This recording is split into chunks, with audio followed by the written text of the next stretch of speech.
Bonsoir à tous, j'espère que vous vous portez bien, que vous nous rejoignez, que votre joli mois de janvier est chic avec plein de belles nouvelles et déjà des petites réalisations. On va passer un moment ensemble pour parler du plan social dans cette belle tribune. Si vous me suivez, vous connaissez la tradition, envoyez des cœurs, envoyez des likes pour que je puisse savoir que vous êtes là. Faites-moi un coucou. Et taguer les personnes qui sont absentes. On va démarrer dans 5-6 minutes rapidement sur comment planifier sur mesure le plan social. Donc, n'hésitez pas à poser vos questions en commentaire, à faire des likes, à envoyer des cœurs.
On va commencer la session de ce jour sur planifier sur mesure le plan social. J'aime bien ce domaine-là parce que c'est un domaine que les gens ne connaissent pas vraiment, qui est très peu planifié. Généralement, on enseigne aux gens à planifier la carrière.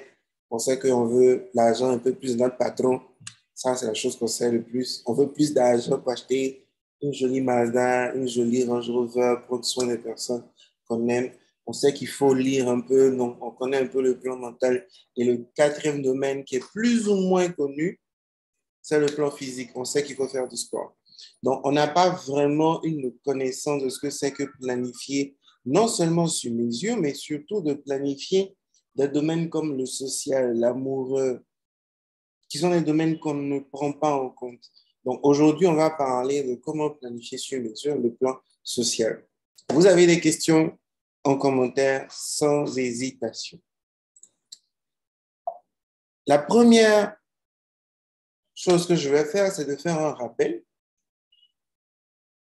On planifie sa vie en accord avec qui on est sur un ensemble justement de domaines. Et ces domaines-là, c'est le mental, le physique, spirituel, social, famille, amour, carrière, finance. Ce sont les 8 domaines de la vie, ce sont les 8 domaines sur lesquels nous nous exprimons tous les jours, les 8 domaines sur lesquels nous arrivons à construire notre pouvoir.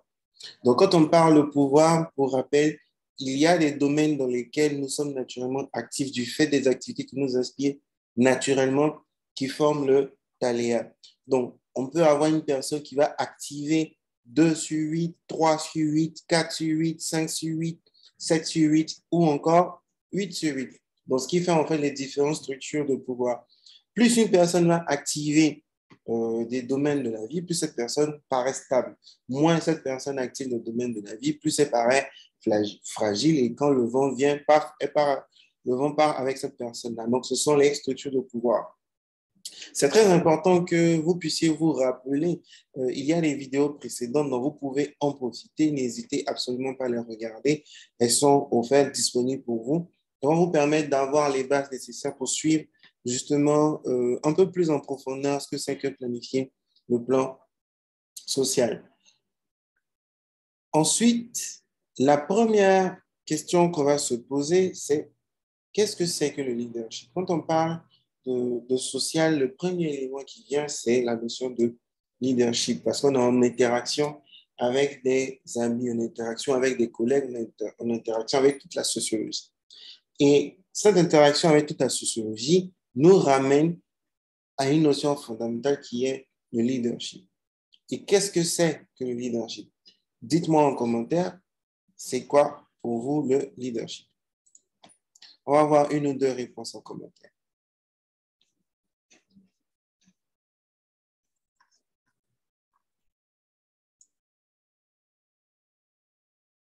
Qu'est-ce que le leadership? Pour vous, le leadership, c'est quoi? Être un leader, c'est quoi?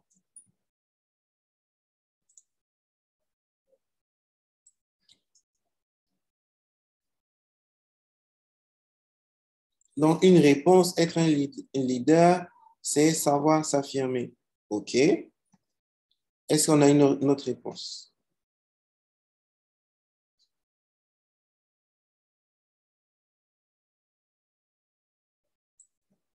C'est s'affirmer, avoir confiance en soi, donner l'exemple aux autres. Intéressant.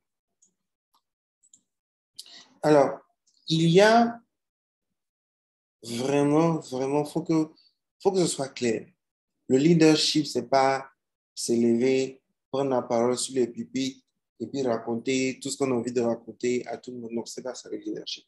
Le leadership, c'est être au service des autres, tout simplement. Donc, quand on parle d'un leader, c'est une personne qui a pris la ferme décision d'être au service des autres, d'apporter un service, d'apporter une transformation, de donner une opportunité en réponse à des peurs, à des interrogations, à des problèmes.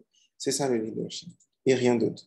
Donc, si vous avez une définition qui est du style je m'affirme, je prends la parole en public, c'est la clé du leadership. Non, je vous informe que ce n'est pas la clé du leadership.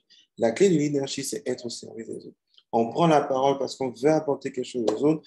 On crée des solutions parce qu'on veut apporter quelque chose aux autres. Et c'est les conséquences de ça qu'on va appeler il est un leader, il a marqué l'histoire, il sait prendre la parole. Ce ne sont que des conséquences du fait qu'on est au service des autres. Il existe 8 formes de leadership. 8 formes de leadership. Le leadership mental, leadership physique, leadership spirituel, leadership social, leadership famille, leadership amour, leadership financier, leadership carrière. Ce sont les 8 formes de leadership. Ce n'est pas connu. Généralement, on pense que le leadership, c'est vraiment cette personne-là qui a réussi, tout le monde parle d'elle, on l'invite sur tous les plateaux de télé, mais non, il existe un leadership dans chacun des 8 domaines. On va illustrer ça avec le petit tableau suivant. Donc, vous avez là des exemples de leadership dans les différents domaines de la vie. Donc, on a M. Albert qui est mental, on a la tante Olivia qui est vraiment sur le physique, on a Sadhguru qui est sur le spirituel, on a Supenani qui est sur les questions de couple et de famille, on a un exemple de leadership purement social, M. Gandhi, un leadership carrière, Tidjane leadership financier, Aliko Dangote. Donc, on a les 8 formes de leadership et chacun a un leadership naturel en accord avec les domaines de pouvoir qu'il active. Voici pourquoi c'est important que je vous rappelle ce que c'est que les domaines de pouvoir. Vous avez un leadership naturel qui s'exprime tous les jours, simplement dans les domaines de pouvoir qui sont les vôtres. C'est dans le leadership naturel. Et le leadership, c'est ce moment précis où vous décidez de vous mettre au service des autres, d'avoir une contribution à la société sur une échelle que vous aurez choisie, qui peut être la famille, la communauté, la cité, le continent, le globe entier.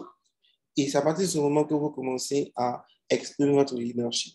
Donc, ce leadership est vraiment naturel, inspiré. Est-ce qu'on peut l'apprendre? Oui, on peut l'apprendre. Est-ce qu'il est en nous? Oui, parce que les deux vont ensemble. Ils ne sont pas opposés. Il y a une psychologie derrière le leadership, une psychologie vraiment profonde du leadership, qui s'appuie sur le Thalia, sur l'ensemble des activités qui vous inspirent naturellement. Si vous êtes une personne qui est en accord avec qui elle est vraiment, vous commencez à exprimer des idées qui sont cohérentes, des idées qui sont créatives. Donc, du coup, vous attirez les personnes et vous avez ce qu'on appelle du magnétisme. Le magnétisme vient du fait que vous êtes suffisamment excellent, que vous émettez de la lumière à cause de votre excellence, vous rayonnez, vous attirez des personnes et vous commencez à créer justement des interactions, des échanges avec différentes personnes qui vont dire, tu exprimes quelque chose que j'aimerais moi aussi exprimer. Donc le leadership est naturellement, fondamentalement un mouvement d'exemple où on apporte quelque chose aux gens parce que nous-mêmes, on est inspirés, parce que nous-mêmes, on est en accord avec qui nous sommes. Donc, vous avez votre Thalia Planning, vous avez rempli cette partie qui dit savoir qui je suis vraiment. Quelles sont les activités qui m'inspirent naturellement? C'est fondamental pour que vous puissiez exprimer votre leadership qui vient de vous-même. La prochaine étape, c'est de planifier votre vie en accord avec tous les domaines pour que ce leadership s'exprime. On l'a vu précédemment, il existe 8 formes de leadership. Donc, vous avez un leadership qui peut être mental. Si vous êtes une personne inspirée au plan mental, vous pouvez être une personne qui est inspirée du point de vue physique. Vous pouvez être une personne qui est inspirée du point de vue spirituel. Vous pouvez être une personne qui est inspirée du point de vue amour et famille. Une personne qui est inspirée par des causes sociales, humanitaires, de droits et de devoirs. Une personne qui a un leadership de carrière parce que vous avez une vision de carrière planétaire. Vous pouvez être une personne qui a un leadership financier parce que vous créez des tonnes de business dans plusieurs domaines. Donc, vous avez le leadership qui s'exprime sous les 8 formes que nous avons présentées et cela n'a pas de limite. C'est une question de où est-ce que vous voulez exprimer les choses, comment est-ce que vous voulez justement les vivre. La question, c'est sur quoi va s'appuyer la notion de leadership. Il y a 5 piliers fondamentaux à ce qu'on appelle le leadership. Il y a 5 piliers. Il faut vraiment que vous les notiez, que vous les compreniez. 5 piliers du leadership. Le premier, c'est l'éducation. L'éducation, c'est avoir de l'information générale. Vous devez avoir une éducation, de l'information générale sur plein de choses. Cela ne veut pas dire que vous devez aller à l'école. On n'a pas besoin d'aller à l'école pour avoir une éducation. Non. Deuxième, c'est l'expertise. Le deuxième pilier, c'est l'expertise. Cela veut dire que vous avez des connaissances spécialisées en accord avec les domaines de pouvoir, en accord avec les activités qui vous inspirent naturellement. À partir du moment où vous commencez à concentrer de l'information, de l'expertise. Et l'acquisition de cette expertise n'est pas nécessairement par la lecture. Il y a les vidéos, il y a les audios, il y a les résumés de tous les matériaux d'information qui existent. Vous devez avoir une expertise. Troisième pilier, l'épargne. L'épargne, c'est hyper, méga important. Autant que les autres, mais j'attire vraiment votre attention sur l'épargne. Pour une raison, c'est que si vous n'avez pas d'épargne, vous n'avez pas de stabilité. Si vous n'avez pas de stabilité, vous n'avez pas de racines. Si vous n'avez pas de racines, vous ne pouvez pas grandir.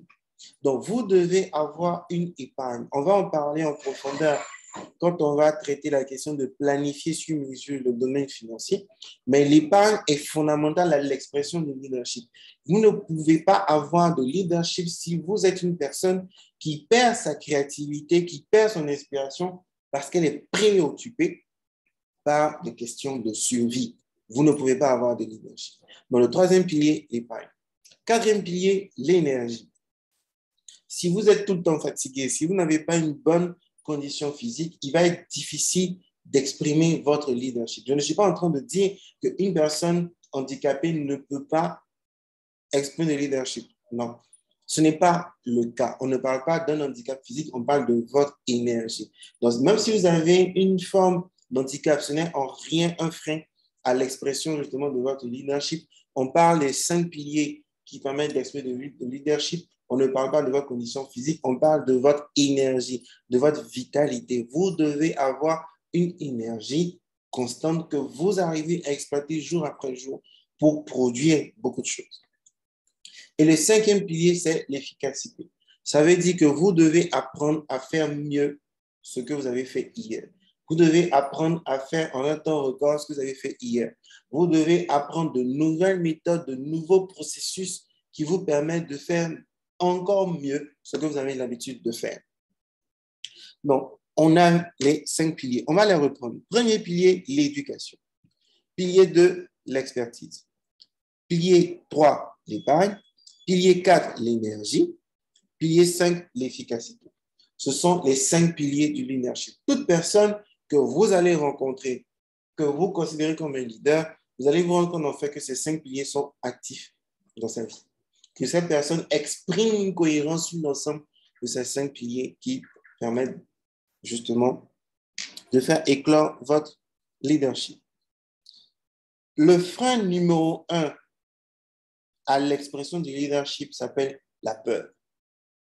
Et la peur, contrairement à ce qu'on vous a appris, n'est pas votre ennemi. C'est une amie. Il y a 8 peurs fondamentales, mais il faut vraiment, vraiment que vous preniez le temps de savoir et de comprendre que la peur est votre amie. Il ne faut jamais vaincre la peur. Pourquoi? Parce que la peur est générée par votre cerveau. C'est votre manière de voir une situation, c'est votre manière d'interpréter une circonstance qui fait que vous générez la peur. On en a parlé précédemment. Si je jette un serpent devant vous, il y a 2 réactions possibles. Il y a des personnes qui sont très à l'aise à voir un serpent. Ils vont faire « Oh, mon gentil petit serpent, bisous, bisous, libre à eux. » Et il y a vous et moi qui allons chercher la fenêtre pour s'occuper. Donc, tout le monde n'a pas les mêmes réactions face aux mêmes événements. C'est une interprétation de l'événement qui fait que je génère de la peur. C'est ma manière de concevoir le monde, ma manière de concevoir l'instant qui fait que je génère la peur. Donc, si vous générez la peur et que vous dites que vous allez vaincre la peur, c'est simplement que vous êtes en train de lutter contre vous-même. Conséquence, la peur s'amplifie. La peur a pour rôle de vous dire quel est le prochain territoire à conquérir sur lequel vous devez avoir de la clarté. La peur n'est qu'une expression de déséquilibre. Ça veut dire que vous avez perçu suffisamment de raisons moins et pas assez de raisons plus. Il y a un déséquilibre, il y a un excès de moins quelque part. Donc, vous développez de la peur. Donc, il ne faut pas vaincre la peur, il faut danser avec la peur. Il faut embrasser la peur. La peur est votre ami. La peur est faite pour vous indiquer les prochains territoires de conquête de votre propre personne. Donc, aujourd'hui, prenez le temps de lister tout ce dont vous avez peur. Vous avez peur du noir, vous avez peur de l'échec, vous avez peur de tomber, vous avez peur de ne pas avoir X, Y, Z. Écrivez ces peurs-là sur papier et demandez-vous pourquoi est-ce que vous avez ces peurs-là. Qu'est-ce qui fait que vous avez peur? Vous allez vous rendre compte qu'il y a quelque chose que vous n'avez pas compris. Il y a une mauvaise interprétation, si on peut le dire, une misinterpretation de la situation qui vient du fait que vous n'êtes pas en train de regarder les choses avec le principe fondamental de l'univers qui s'appelle l'équilibre. Cela va nous amener à parler des peurs. Il y en a 8 expressions. Il y a 8 expressions des peurs. La première expression, c'est la peur de ne pas être suffisamment intelligent. La deuxième, c'est la peur de ne pas avoir suffisamment de force, de vitalité. La troisième peur, c'est la peur de transcender les ordres des autres, les lois établies. La quatrième peur, c'est la peur du rejet. La cinquième peur, c'est la peur de ne pas être compris, soutenu par les personnes qui nous sont proches du domaine famille. La sixième peur, c'est la peur de perdre son partenaire. La septième peur, c'est la peur de ne pas avoir suffisamment de progression professionnelle. Et la huitième peur, c'est la peur de ne pas avoir suffisamment d'argent pour prendre soin de soi et des personnes communes. Ce sont les 8 peurs fondamentales. Et il faut que vous reteniez une chose. Ces 8 peurs fondamentales s'appuient elles-mêmes sur un principe fondamental qui est le déséquilibre.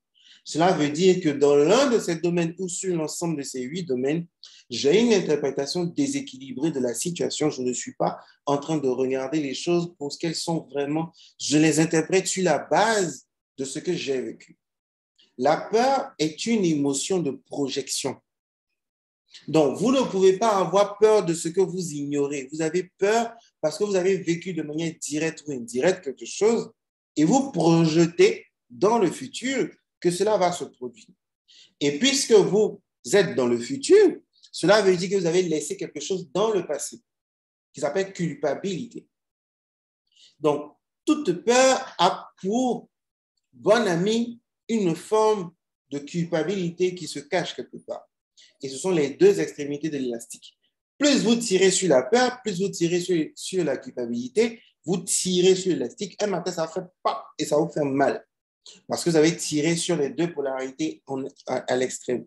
Donc, toute peur se résout simplement en vous asseyant, et on vous l'enseigne déjà dans le Thalia Planning. Vous avez totalement une partie dans chacun des plannings, chacun des processus de planification sur l'ensemble des 8 domaines. Vous avez une partie qui dissout la peur. Une fois que la peur est dissoute, vous retrouvez votre inspiration naturelle parce que c'est la seule chose qui peut être un frein à l'expression de votre leadership naturel. Et la peur est une amie qui vous dit, regarde-la en profondeur, prête attention, mets les plus où ils sont parce qu'il y a des opportunités partout.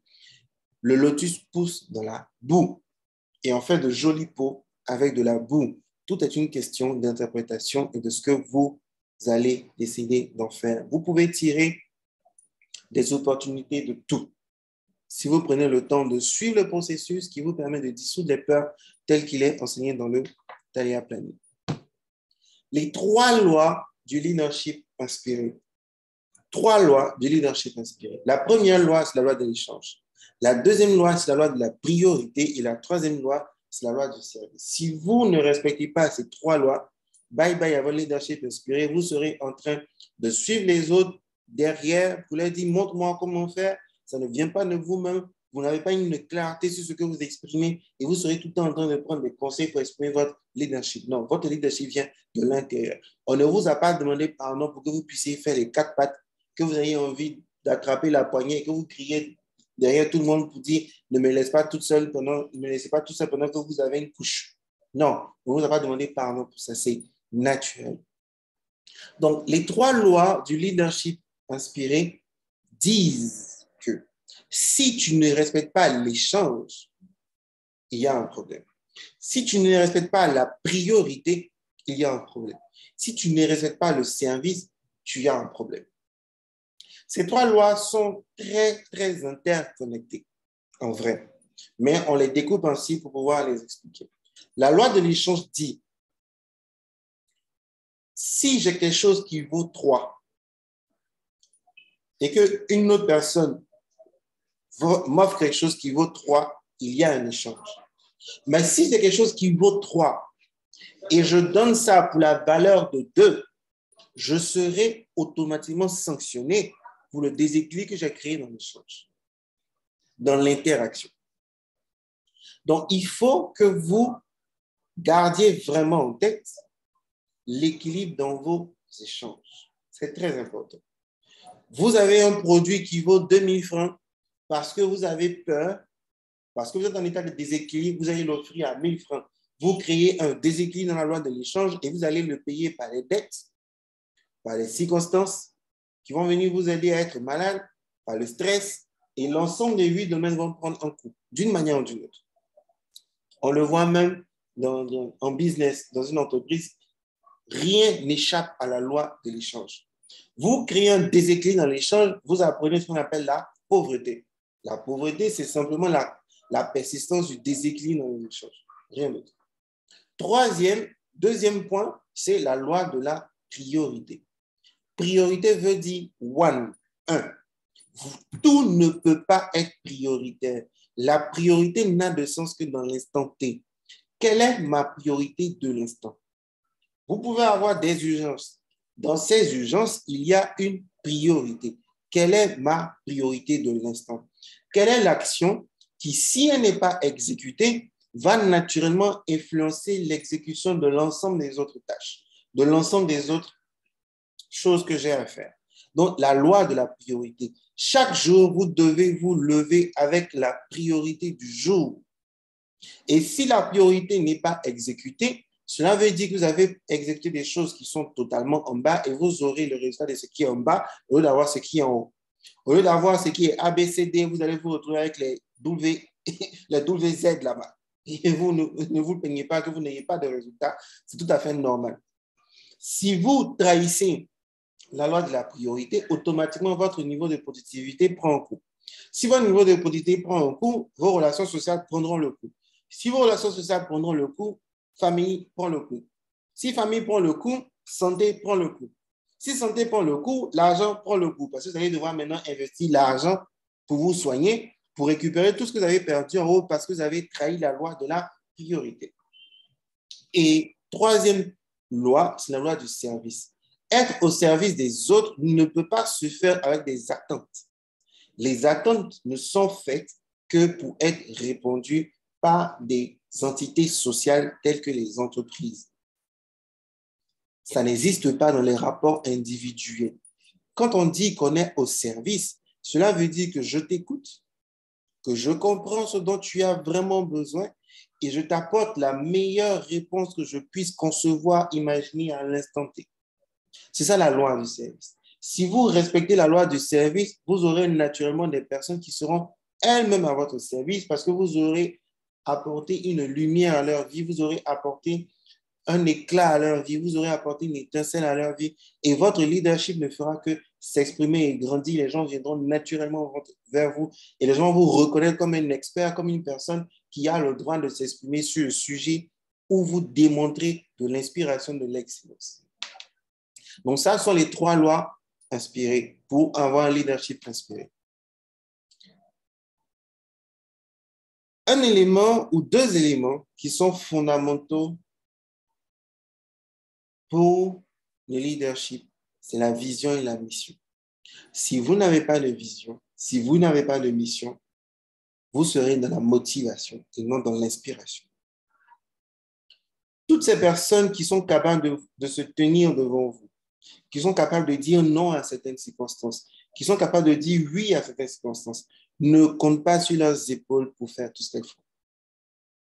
Elles comptent sur une mission et une vision inspirée qui vient de l'intérieur. Et parce que ça vient de l'intérieur, elles s'appuient sur quelque chose qui est plus grand que leurs mots, qui est plus grand que ce qu'elles peuvent imaginer, qui s'appelle le pouvoir de l'intelligence divine. C'est un pouvoir infini. C'est de là qu'elles tirent toute leur force. À aucun moment, elles ne s'appuient sur uniquement ce qu'elles pensent, ce qu'elles peuvent mettre sur leurs épaules. Ce n'est absolument pas le cas. Elles s'appuient sur une vision et une mission qui est claire, en accord avec ce qui les inspire naturellement. Elles le vivent chaque jour. Elles voient quelque chose qui est plus grand qu'elles-mêmes. Et à partir de cet instant-là, elles expriment quelque chose qui est magnifique et qui est extraordinaire. On se comprend? Donc, la mission et la vision est fondamentale à exprimer tout ce que vous avez comme leadership. Et vous l'avez dans l'Italien. Vous avez le process qui vous permet de sortir votre vision, de sortir votre mission. Et toutes les personnes qui aujourd'hui m'ont fait des retours, qui ont suivi cette étape de clarifier la vision et la mission, ont senti littéralement qu'elles ne sont plus pareilles parce qu'elles sont portées par quelque chose qui est plus grand que ce qu'elles peuvent penser, qui vient de l'intérieur. Il y a un profond secret à l'expression du leadership. Ça s'appelle le processus d'intégration. C'est quelque chose que vous n'entendrez jamais parler. Enfin, jusqu'à aujourd'hui, il n'y a personne sur le marché qui puisse vous parler du processus d'intégration. C'est quoi le processus d'intégration? À chaque fois que vous pensez qu'il y a une personne qui est plus forte que vous, vous diminuez votre leadership. À chaque fois que vous pensez qu'il y a des personnes qui sont inférieures à vous, vous diminuez votre leadership. Vous devez intégrer tous les traits de personnalité des personnes que vous pensez au-dessus de vous et en dessous de vous. Pourquoi? Parce qu'une fois que vous les intégrez, vous êtes comme eux. Et si vous êtes comme eux, vous rayonnez comme eux. Et si vous rayonnez comme ces personnes-là, vous commencez à attirer les opportunités de ces personnes-là. Et vous allez les rencontrer. À aucun moment, vous ne pouvez, et ça, c'est ce qu'on appelle la proxémie, c'est que quand vous étudiez en anthropologie, la proxémie, comment est-ce que des personnes se rencontrent, comment est-ce que des personnes peuvent se retrouver dans le même endroit, dans le même espace-temps, au même moment, au même endroit, vous ne rencontrerez jamais des personnes desquelles vous vous sentez éloigné. Si vous dites que vous n'êtes pas comme telle personne, l'univers ne peut pas permettre que vous rencontriez cette personne et que vous passiez énormément de temps avec cette personne. C'est littéralement impossible. Si vous dites qu'il y a une personne qui vous inspire naturellement, qui est une forme de leader, qui est une expression de leadership pour vous, qui vous inspire vraiment, asseyez-vous, allez sur Wikipédia, listez tous les traits plus. Intelligent, beaucoup d'argent, s'habille bien, s'exprime bien. Écrivez tout. De l'autre côté, écrivez aussi les traits moins. C'est là que les gens vont commencer à dire, mais il n'y a pas de plus sans moins. Une personne est gentille, de la même manière qu'elle est gentille, il y a le côté moins, donne beaucoup de son argent. Une personne est mauvaise, de la même manière, ne donne pas l'argent à d'autres personnes, les gens sont fâchés. Il y a des plus et des moins à toute chose. Vous êtes une personne qui a beaucoup d'argent, de la même manière, vous avez beaucoup d'argent, de la même manière, il y a tout le pays qui vous poursuit pour payer les impôts, vous devez faire ceci, tout le monde vous regarde comme si c'est vous la plus grosse source d'argent, tout le monde va vous demander de l'argent, vous allez frustrer les gens, il y a des plus et des moins à toute chose. Donc, vous listez tous les plus, vous listez tous les moins, et la prochaine étape, c'est de regarder de quelle manière est-ce que vous les avez déjà exprimés dans votre vie. Lorsque vous allez vous rendre compte que vous êtes pareil que ces personnes que vous idéalisez, vous allez arrêter de les idéaliser, d'en faire une idée qui est au-dessus de vous, et vous allez maintenant les réaliser. Vous allez quitter le système de l'idéalisation pour mener dans de la réalisation. Ce que vous les avez intégrés et que vous êtes maintenant cette expression de leadership, et il va falloir simplement quelques minutes ou encore même juste quelques jours pour que vous rencontriez cette personne ou qu'une personne vous parle d'elle et puis bam, vous commencez à atteindre un autre cercle de leadership. Donc, ce processus est un processus très puissant qui va vous permettre d'exprimer votre leadership, peu importe le niveau auquel vous l'espérez. Faites-vous petit devant l'intelligence divine afin d'être grand devant les humains. C'est une phrase que je répète très souvent dans mes programmes et que j'ai intégré moi-même en regardant l'ombre. Quand on est à genoux, notre ombre est bien plus grande que lorsqu'on est debout. Lorsque vous vous faites petit, vous avez un rayonnement qui est bien plus grand que lorsque vous êtes debout. Et vous vous faites petit devant une intelligence qui est au-delà de nous-mêmes. Et parce qu'elle est au-delà de nous-mêmes, elle va vous aider à vous tenir devant les humains. C'est la base. Et ce qui vous met en connexion avec cette intelligence divine, c'est parce que vous vous levez chaque jour avec une mission, une vision, que vous êtes au service des autres, que vous souhaitez apporter le meilleur de vous avec une extrême qualité. Et à partir de ce moment-là, vous allez être guidé par une force qui vient de vous-même, qui s'appelle l'intelligence divine. Ça va vous dire, passe ici, passe là, fais ça. Voici telle idée, exécute. Et ça, c'est l'inspiration. Faites-vous petit devant l'intelligence divine afin d'être grand devant les humains. Et dernière phrase que je vous donnerai justement sur la planification du domaine social, c'est donnez-vous la permission de faire quelque chose d'extraordinaire sur cette planète bleue. On est très souvent dans la conformité, en train de regarder ce que les autres ont fait. Ce que les autres ont fait, c'est d'ouvrir les sillons des possibilités.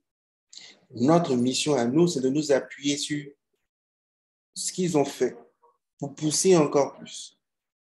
Quand on regarde la nature de ce que c'est que faire un business, dans son essence de ce que c'est que faire un business, c'est simplement tirer l'humanité vers plus haut. Toutes les marques, toutes les entreprises qui ont marqué l'histoire, toutes ces personnes qui aujourd'hui que nous considérons comme des leaders, sont des personnes qui ont ouvert les sillons de possibilités. Avant, on avait une manière de faire comme ça. Aujourd'hui, on se rend compte qu'on peut faire d'une autre manière. Pourquoi? Parce qu'on avait une personne qui fait ça. Et c'est votre rôle de vous donner la permission de faire quelque chose d'extraordinaire sur cette planète bleue. Vous devez vous donner cette permission. Vous devez choisir de dire que j'ai le droit et le devoir de montrer qu'il est possible de faire plus grand. Et cela dans les domaines qui vous inspirent naturellement. Vous ne devez pas sortir de ce qui n'est pas, sortir de qui vous êtes pour aller dans ce qui n'est pas en accord avec vous, rentrer dans le besoin de motivation, être ami avec la procrastination parce que vous avez besoin de motivation, rentrer dans tout ce qui va vous bouffer d'énergie, les distractions. Non, ce n'est pas ça le plan. Le plan, c'est que vous vous asseyez aujourd'hui, que vous puissiez dire, j'accepte que je puisse élever mes standards, que je puisse être une personne qui ouvre les sillons de nouvelles possibilités et à vous de choisir le périmètre sur lequel vous voulez exprimer ça. Ça peut être pour votre famille que vous voulez faire ça. Ça peut être pour votre quartier que vous voulez faire ça. Ça peut être pour votre ville que vous voulez le faire. Ça peut être pour votre pays que vous voulez le faire. Ça peut être pour votre continent que vous voulez le faire. Ça peut être pour la planète entière que vous voulez le faire. C'est à vous de choisir l'échelle à laquelle vous voulez exprimer ce leadership-là. Mais cela commence par la décision de vous donner la permission de faire quelque chose d'extraordinaire. Vous n'êtes pas là pour suivre les traces de papa ou de maman. Non. Vous êtes là pour vous appuyer sur ce qu'ils vous ont légué. C'est ce qu'on appelle un héritage. De vous tenir debout et de dire, this is the next step. Si eux, ils ont touché les étoiles, vous devez toucher les astres. Si eux, ils ont touché les astres, vous devez toucher les pieds du Créateur, peu importe ce que vous voulez. Mais l'héritage ne peut pas être votre condition de vie. Vous ne pouvez pas vous conformer au schéma actuel et dire que vous exprimez un leadership. Non. Le leadership ne se conforme pas parce qu'il ne vient pas de vous. Et j'insiste dessus. Il ne vient pas de ce que vous pensez. Il ne vient pas de ce que vous allez dire. Il ne vient pas des émotions que vous transportez jour après jour. Il ne vient pas de ce que vous entendez. Non. Il vient du fait que vous êtes en accord avec une vision, une mission qui est inspirée. On ne peut pas vous révéler votre mission et dire que c'est votre mission. Ce n'est pas possible. Elle vient de l'intérieur. Elle vient d'une connexion profonde à quelque chose qui est plus grand que vous. Donnez-vous la permission de faire quelque chose d'extraordinaire sur cette planète bleue. Et c'est votre devoir de permettre aux personnes qui sont derrière vous, de permettre aux personnes qui viendront de vous, de se dire qu'il est encore possible de faire plus grand. Quand vous regardez les personnes qui sont riches, il y a un livre que je recommande très souvent, Family Wealth. Quand vous regardez l'histoire des familles qui ont conservé l'argent de génération en génération, elles n'ont pas enseigné à leurs enfants qu'elles avaient l'argent. Elles ont enseigné à leurs enfants qu'ils avaient le devoir de faire plus grand qu'eux-mêmes. Ce qui veut dire en fait que l'enfant considère que l'état dans lequel la famille se trouve présentement est un état de pauvreté pour lui. Donc, vous avez une image, prenons un exemple. Vous imaginez les enfants de M. Dangote qui disent en fait que le niveau auquel leur papa est là, il est pauvre. Donc, dans leur tête, ils sont pauvres. Mais en fait, ils sont à des milliards. Mais dans leur tête, ils sont pauvres. Et c'est comme ça, en fait, qu'ils ont transmis des richesses de génération en génération. Et ça, c'est parce qu'on se donne la permission de faire quelque chose d'extraordinaire sur cette planète bleue. Vous avez les 8 formes de leadership. Vous connaissez aujourd'hui les activités qui vous inspirent naturellement. Vous connaissez vos domaines de pouvoir. Vous connaissez votre vision et votre mission. Vous avez le processus créatif qui se trouve dans votre planeur, dans votre talier planning. Donc, vous avez tout ce qu'il faut pour être clair avec vous-même, pour avoir une profonde certitude qui ne vient pas de vous, mais qui vient de votre connexion profonde à cette intelligence divine. Il ne reste plus qu'à organiser votre vie sur l'ensemble des 8 domaines, de les planifier, d'avoir une vision claire de qui vous êtes sur l'ensemble des 8 domaines, d'avoir des objectifs inspirés et maintenant d'être au service des autres. Quel est le service que vous voulez apporter aux autres? Quelle est la cause qui vous inspire, le problème que vous souhaitez résoudre, le problème que vous souhaitez résoudre? Attaquez-le avec tout votre cœur, toute votre intelligence. Et vous verrez que votre leadership va s'exprimer naturellement. Il n'y a pas autre moyen que ça. Je vous souhaite une agréable soirée. Si vous avez des questions, posez-les en commentaire de cette vidéo et je vous donne rendez-vous pour une autre planification sur mesure. Laissez votre leadership inspirer, s'exprimer naturellement. À bientôt.